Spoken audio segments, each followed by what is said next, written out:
welcome everybody. Starting off with Coach's Podcast Season 3 here. Just wrapped up the semester, so going to get going with these. Should be a lot of fun. Joined by Coach Viola, the head coach of Colby-Sawyer women's basketball. Coach, thanks so much for coming on. Oh, thank you for having me on, Drew. I'm really excited to be here and talk some hoops with you. Awesome. So let's just start it out with the beginning of the summer and how that kind of got you going into the season. So you had to replace some players. We briefly talked about it when I was up at Colby-Sawyer about a month ago. Yeah. And you had to look at your team and say, okay, we're losing this, this, and this. And in addition to that, there's a couple areas where maybe I want to do better, even if we brought back the same roster. How'd that kind of factor into your recruiting and the players that you were bringing in?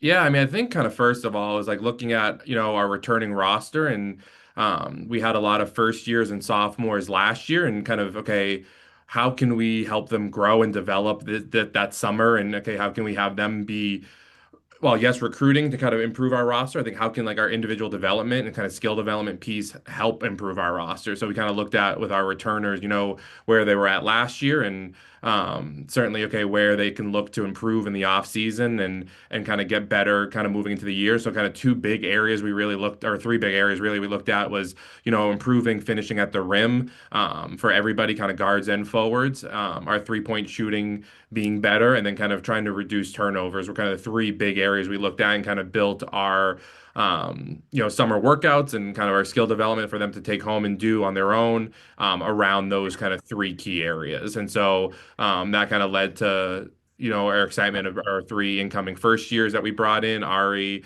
Taylor and Emily, and kind of where their strengths lie and kind of help improve our overall kind of where we're at. And so yeah, it's kind of holistically looking at both, our roster kind of as it was constructed, and then, adding those first years in to kind of help improve where we wanted to get better at.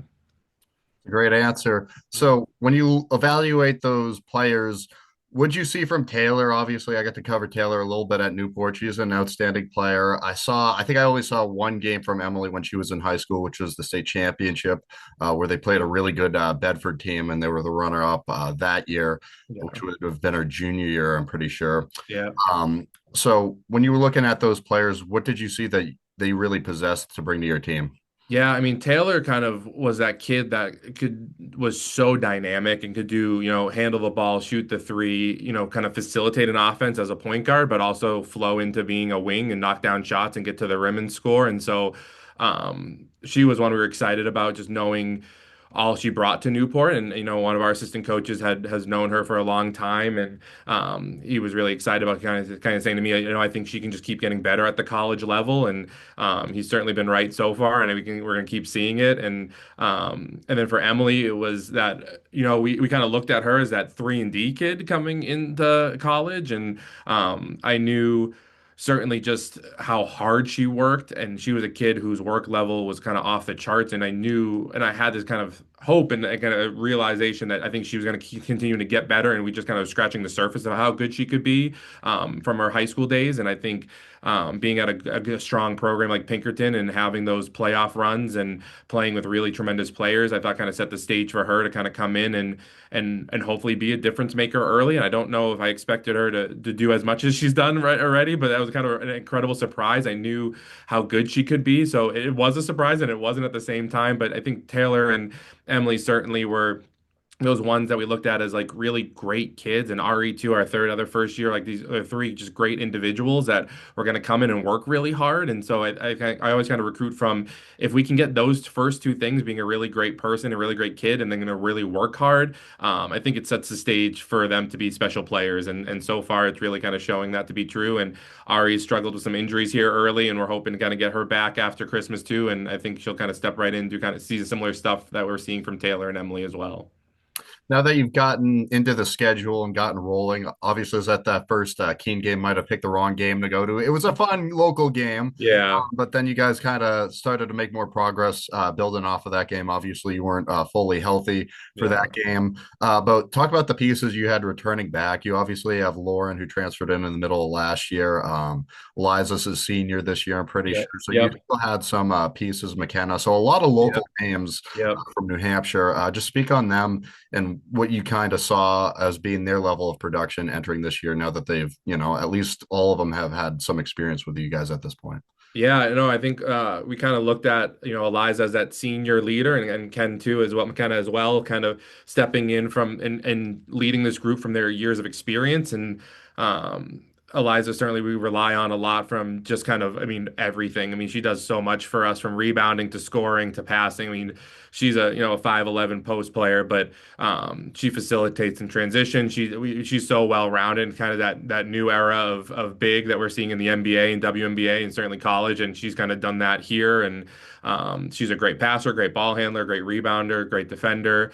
And so we're kind of starting to see that come into form now in her senior year. And Ken has just kind of steadily gotten better as a three-point shooter, as a passer. I mean, I think what McKenna really wanted to work on going into this year was her finishing at the rim, and she's finishing at such a better clip, getting to the rim with a floater and finishing at the glass in transition. She's done a little bit of everything there as well. And so we've seen her kind of scoring tick up, and then she's always been a great defender. And we always kind of she's one that we stick on, team's best offensive player as many times as we can that it makes sense, and she really can, defend smaller, quicker guards and really even bigger, stronger guards as well. So she kind of can do a little bit of everything on that defensive end. And then Lauren, we were excited to have a full fall with her in the weight room and with our strength and conditioning coach, and then also just being able to start practice with her that we didn't have last year. And so just getting her kind of acclimated into our system and just she's so quick and athletic and strong, and our transition style of play really suits her, and that's where she's really finding success. And then adding that half court offense and finding places and times to get to the rim, and then kind of complement it with shooting the three a little bit as well. So the three of them have been great so far, and we certainly had a trying schedule early. We played number one in the country, NYU, and a strong Middlebury team, and then kind of finished the semester off at number 15 Amherst. And so our team has really embraced playing a tougher schedule, and we're seeing kids step into roles that certainly are, we have a 5 foot point guard, Tanner Drury from Vermont, that has stepped in that spot and really handled playing bigger, stronger players and really finding ways to score and be scrappy at all of 5 foot. And so she's a tough one too. So our roster has been, they're working hard, and we're kind of starting to find some success, and we're excited for conference play here after break. With all your players, you have a lot of players on that team who can score. Is there just a method to running that offense in a way that everybody kind of has their opportunities, but it's not so overwhelming that you don't have too many players that like they have to have the ball in their hands to be effective? Yeah, no, I mean, I love that question. I mean, I always, in the recruiting process and kind of how we talk about our team and how we want to build our team, I say, I want as many double figure scores as we can have, and hopefully never a kid that's scoring over 20. Like I love having that, that 14, 13, 12, 11, 10, points per game kids. If we can have 5, 6 players in double figures, that kind of is my dream offense for ourselves. And I think with that comes a really high level of, trust and communication on shot selection. We talk to our team all the time about what's a great shot for you, what's not a great shot, what's a great shot for us, what's not a great shot. And our team really has to have a high level of unselfishness and knowing, okay, hey, if I give up this open shot to get my teammate a great shot, they're going to find me a great shot right back. And so we're really starting to see that kind of come to fruition this year, where our team is sharing the ball better than ever, and getting out and running in transition and knowing, okay, if I run hard, I'm going to have a teammate that's going to find me and get me a layup. And then when my teammate's running hard, I better give up the ball and get them a layup too. And so we're really trying to be super unselfish. We would love to, get to a point where we're leading the country in assists per game and sharing the ball at a high rate. We talk to all our players about, one mores, how many one mores can we string together in a possession and in the course of a game and find great shots for our teammates versus just finding good shots for ourselves. And our team has embraced that. They love that. They get excited for each other when they one more and their teammate knocks down a three, or they one more and they get a drive and a layup or an and one. So we're hoping to really be an unselfish team that wants to share the ball, that wants to create for each other and for the person next to us versus finding our own shot. That's a great answer. That's pretty cool. I like the detail that you laid out there for us. Now, getting into that schedule, you touched on it a moment ago that that's a really tough schedule to start out the year with. Every team's going to have flaws. Every team's going to have weaknesses. If you played an easy schedule early and you were winning every game up until the break by 30 points, you're not getting that much better. When you're playing those tough teams and they're able to kind of exploit, I don't want to say weaknesses, but things Yeah, that no. you're not as strong at and Yeah. stuff that you need to get Weaknesses, no, better. for sure, weaknesses. Okay. If Yeah. you find if they're identifying weaknesses in your team, how do you go about that in practice and try and fix those weaknesses and work on that to be better by the end of the season? Yeah, I mean, I think for me, I love film. I think I'm one that tries to in game as much like not kind of coach out of emotion or okay, we're terrible here or terrible there. Like you make those those halftime adjustments or timeout adjustments, but rather than hitting the panic button in the middle of the game, I like to go back and watch film and see, okay, it felt like our help defense was never there, was it or was it not? And no, okay, it wasn't there. Like that, and that's kind of what kind of popped up in those, certainly NYU game and Amherst and Middlebury and even Keene State to start the year. Our help defense needs to be better a little bit earlier. I think have that anticipation of seeing and getting outside the paint and in the help spot earlier. I think our rebounding needs to get better. I think that kind of shows up on film that we are smaller, I think, this year than we kind of have been in years past. And I think we've talked about, we've got to find ways to scrap for rebounds. We've got to find ways to get a hand in there and try to poke away a rebound and get a loose ball out of it. And I think too, it's limiting those turnovers. But for us, we watch it on film, so our coaching staff will go back and clip things and show our team, and our team loves coming in to watch film individually and be like, okay, coach, where was I bad yesterday? How can I get better? And we show clips a lot and we try to start practice with, clips kind of after a game or before a game. Okay, this is where we need to be better. This is what success looks like for us, and try to show those positive things. And then also show, okay, this is what it looks like when we're not doing that well. And so film's a big one for us. And then, after a game, okay, if we haven't rebounded well, we make that a priority the next day in practice. Okay, every offensive rebound is, 2 points for the offense. And so you better box out and rebound, because if you give up an offensive rebound, that's 2 points, and kick out three off of that's another five. And so that 3 point possession turned into a 5 point possession, and now you're really behind. So we really try to, make practice exciting and competitive that way, and place high emphasis on those things that we need to improve in practice. I like that. I think that's a pretty cool way to go about practice to make it exciting because I know Yeah. sometimes it can get boring if you're not in the right headspace and stuff is kind of too repetitive, which is the way sports can be. Is like Yeah. you got to keep working on the same thing day after day. So I like Yep. the way that you guys make it competitive and entertaining. Yeah. Let's talk about your coaching staff. You have some assistant coaches with you that help out with the team. Talk about those people and the roles that they serve for you. Yeah, I mean, I'm very lucky. We've got, Coach Andy and Coach Ben who have been, Coach Andy was kind of on the previous staff. And when I got here, he had asked, I love being a part of the team and wanting to help out and I would love to stay. And he's been phenomenal. He just is there and a kind of constant source of positivity and excitement.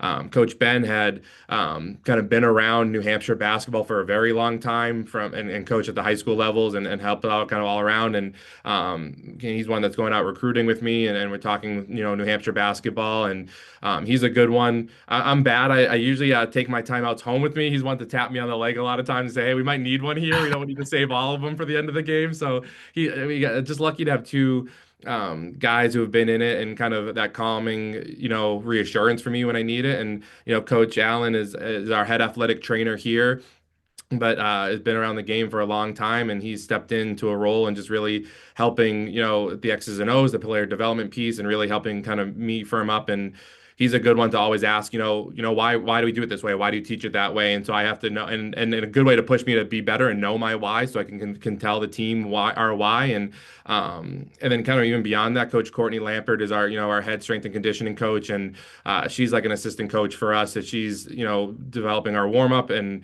developing our kids in the weight room, and does such a great job. And I kind of attribute so much to our success to what she does in there with them. And then we have three great student managers that help out every day that do so much for us as well. So it takes a village, and I certainly have a really great village around me and around our team that is making us better every day.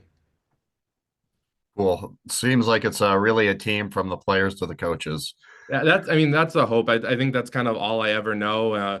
I think I got into coaching because I loved the team atmosphere, and I think I want to build that as well, and kind of in our coaching staff and our staff and our players. And I think it takes all of us. And our big thing with our group is we over me, and hopefully I can embody that kind of from the top down. Moving on now, talk about kind of what you guys have coming up after the break. I know you guys had a wicked strong start a Yeah. year ago, and then you had like that month layoff, Yep. and coming back, it was a lot more difficult. Just with some of the games, dropped some games early there, and it snowballed a little bit, little recovery towards the end. Yeah. How do you avoid that? Is there anything you learned as a coach or anything that you talked to your players about before sending them home for break? Yeah, I mean, I think kind of first and foremost, we're looking at ahead to this break. This is the time to get healthy fully, and I think that's kind of the nice thing. We kind of left for break last year healthy and then came back and ran into kind of not health. And hopefully this year it's going to be the opposite. I think for me, it's focusing on the day to day and the process, and I think that's kind of a cliche term now, but I think I got caught up in okay, we're 6-4 at the break. Okay, if we do X, Y, and Z, we'll end here. And versus okay, what do we need to do when we come from back from break? We have two non-conference games. What do we got to do to find success in the first one, and then what do we have to do to find success in the second one, and then kind of turn the page looking at conference play. So for me and for us, it's focusing on just the immediate and what we need to do to be better. And I think we're excited kind of to have 5 straight days of practice when we get back to really focus on um, the basics and fundamentals, I guess, but also just really, dive into film and look at, okay, what do we need to do to be better? This is what it looks like to have success and really hone in our offense, hone in our defense, and so we can hit the ground running in conference play. And I think for me, it's that just focus on the day to day. And I think that got away from me as, a younger head coach last year and finding success early and kind of maybe panicking a little too much when we started to not find success and not getting caught up in that this year and just allowing our group to naturally evolve to where we want to hopefully get it to be. And certainly looking ahead to conference play as each day is its own and each game is its own thing and each practice is its own thing. So really being our best, and especially my best version of myself every single day. Are there any like potential places to stumble that applies to not just you, but like universally colleges in the second half of the season once you get into January that you're really noting, okay, we got to do this, this, and this to avoid this? I think can become a grind. The college season's so long. I think when our group comes back, we're one of 3 or 4 teams on campus. It can be cold, it can be snowy. So we're really looking ahead to, finding ways to make it fun and not just, okay, we're just at practice every day, but can we do movie nights? Can we go out and do something as a group? Can we go to just, Chili's and Applebee's and have a meal together and kind of sit there and laugh with each other? So really making time for each other to just be with each other and laugh and have fun and make the season not feel as long. And I think the second half of the year too, it's turning into the best version of yourself. I think at that point I think a tendency as coaches, we go, okay, we are who we are at this point. And I think it's trying to find those little small percentages. How can we be 1% better here or there? And okay, is it a new play we put in? Is it a new defense we put in late in the season? I think sometimes as coaches we freeze up and don't want to make a change at the end of the year, but sometimes I think there's an opportunity to do that and kind of keep people on their toes or kind of just continue to get better. And I think we try to tail off at the end of the year and not practice certainly aren't as long, but okay, we don't want to wear down as we head into the end of the regular season and into conference play or into like conference playoffs, but it's pushing each day and okay, maybe we're gonna have a really competitive day. We have 2 days off prior to our next game. Let's have a really competitive first day back and get better, and then we can kind of press the brakes a little bit and recover a little bit, kind of that practice before the game. You talked about conference play. Is there anything different in terms of the preparation that goes into a conference game versus a non-conference game, or is it all pretty much just the same? I think we try to be really much the same, kind of consistent. I think sometimes our kids actually know the non-conference teams better. Certainly, like Plymouth and Keene, our kids, have people they've played with and know kind of there is familiarity with the non-conference. And certainly, we a lot of our non-conference like Amherst, we played several years in a row now too. So there is some familiarity there. So it kind of feels like conference games, anyways. But no, I mean we certainly try to the preparation's the same. We watch a lot of film going to those games. We walk through on court of kind of what those teams are expecting to do, and then really what do we need to do to find success against them. But I think this year the conference is really young. There's been a lot of graduation and turnover in the conference, which is exciting. I think it's so wide open for kind of everybody. So it's going to put really a premium on each and every game, and in each and every game is winnable, and certainly each and every game is losable from the same side too. So you got to go in and really be your best for that night, and hopefully find some success. When it's all said and done for the players and they're holding that diploma and they're done with their playing time at Colby-Sawyer, what are the main things you want them to take away and remember, whether it's on the court or off the court? Yeah, I mean, I hope they know that they had people around them that loved them, that wanted to serve them, that wanted them to be the best version of themselves every day, and that certainly they're going to leave a better person, a better human being than they were when they got here, and certainly that this program is going to be there for them, when they go on and have that connection with them kind of from not just from their playing days here, but as they go on, that we're going to still be there for them and be a source of help and support and all those good things for them. So hopefully know that they were loved and served and wanted to for them to be the very best they could be. And then finally, something I wanted to ask because I have a lot of high schoolers in my audience. You recruit a lot locally. Is there some stuff that you would like to talk to, kind of give the floor to you to speak to high schoolers in my audience about the potential to play there or just play college basketball in general, like what you look for in a player standpoint and a character standpoint, and kind of what they're getting if they decide to go to Colby-Sawyer?